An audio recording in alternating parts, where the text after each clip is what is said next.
These are actual people. These are boys who, basically the three that perished were 16. Parents of the three best friends who were killed in a car in Corona that officials say was rammed by a local father spoke outside of the Riverside Courthouse this afternoon. It is where 42-year-old Anurag Chandra appeared before a judge. The Corona man has been charged with 3 counts of murder and 3 counts of attempted murder. Jacob is the eldest of 5 kids, and he was the third father figure, so we're all devastated.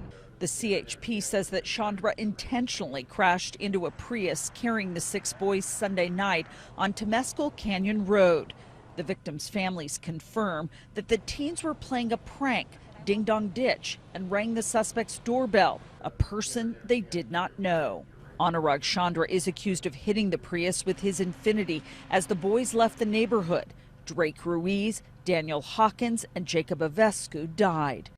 Debbie Ruiz is Drake's mom. He was a class clown. He was joy and happiness were his main priorities in life, and we had a lot of fun together. The younger brothers of 2 of the dead teens were injured in the crash, along with the driver. Michelle Geely, CBS 2 News.